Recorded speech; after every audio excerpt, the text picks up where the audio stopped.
What's up, YouTube? Coming at you today with a knife video.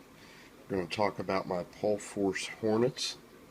I have two, the D2 stonewashed as well as the powder coat there. But I did want to just briefly update my Pohl Force collection. If you follow my channel, you know I'm a big fan of Pohl Force. This is my Mic 1. Got 2 or 3 videos on that knife. And then the first Pohl Force I ever got was the Lima 1 Desert Survival. Well used.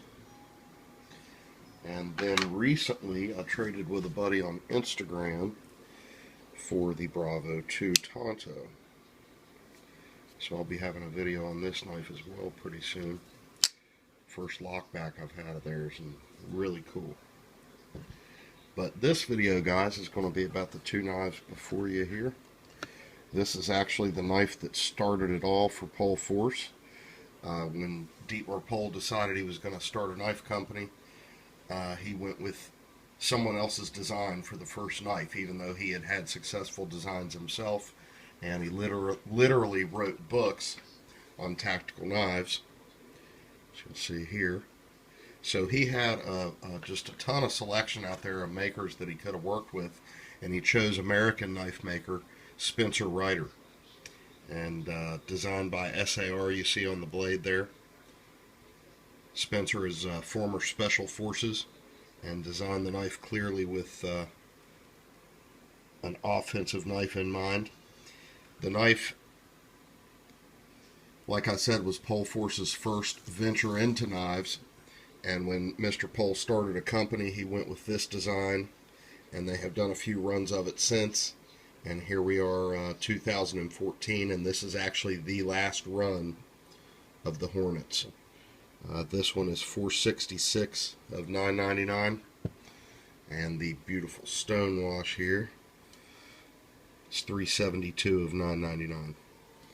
All of them, of course, come with a certificate of authenticity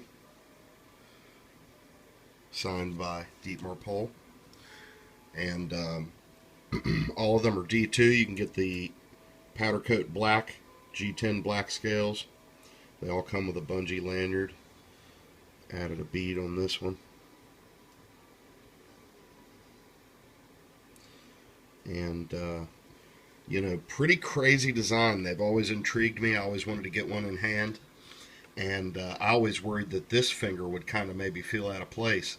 But it doesn't. Those three on the back side actually line right up. It's this finger that kind of feels funny at first, but when you get that in your hand, the first thing you notice is it's not coming out of your hand. He designed this knife definitely and clearly with fighting knife in mind, and this knife is not coming out of your hand.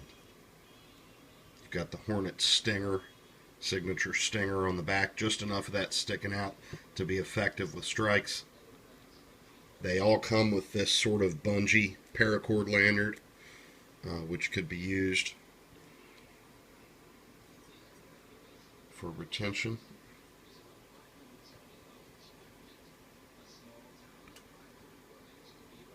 When you get these in hand, one of the things you'll just notice right away is just how beautifully finished they are. Everything is rounded. The spine is rounded. Really nice rounding job there. It's got a hollow grind. It's not a super lean grind. These are built very stoutly. Very thick knife. Show you in comparison to the Mic 1 folder. Even thicker than that.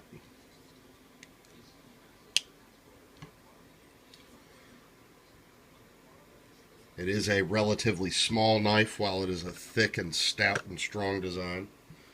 The roller out here.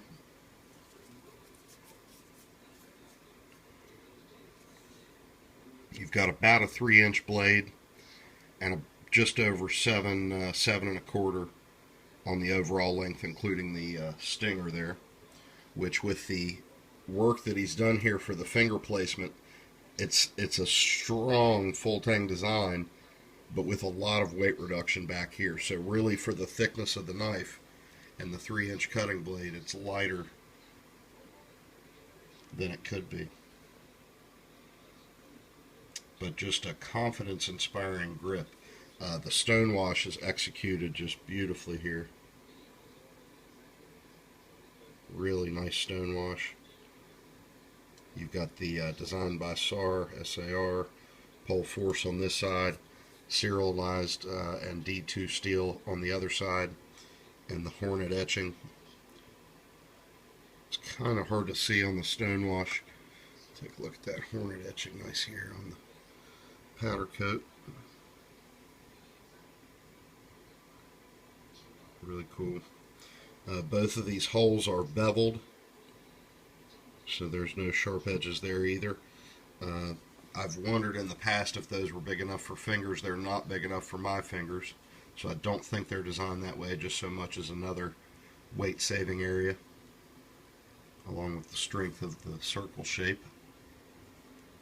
The sheaths they come with, you have a ton of carrying options for the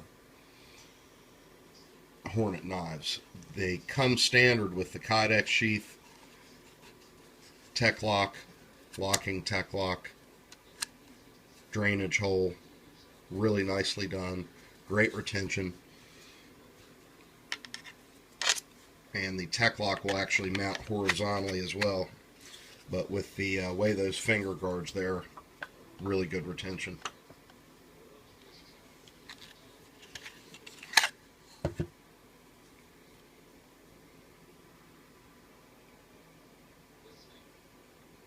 All Pohl Force knives come, I don't know about all, but I'm pretty sure most or all, come with a really nice collector's pouch. This is the Hornet pouch. Got the dual zippers, fold-out design, and two internal pouches for storing your certificate of authenticity, your paperwork, maybe a cleaning rag, whatever you want, another knife. But really well done. Like I said, this is the last year for them. So I was really excited to try to get some while they're still available. And better grab them while you can. The one that started it all for Pohl Force. And if you look, just everywhere is rounded. It almost reminds me of a melt job on a 1911. All the corners and whatnot are just rounded off beautifully. Nothing to snag on. The jimping, it's right where it ought to be. You really just don't need it the way these fingers are here, but it is right where it ought to be. That rounded spine would give you a lot of comfort for controlled cuts like this, using both hands. And that nice thick stout blade would definitely allow for some light prying. But just wanted to share these with you guys. Get out there and snag them while you can. And I'll definitely be using mine, carrying mine more, but I wanted to get a overview vid up and show you guys what I thought. So thanks for watching. Everybody have a good one.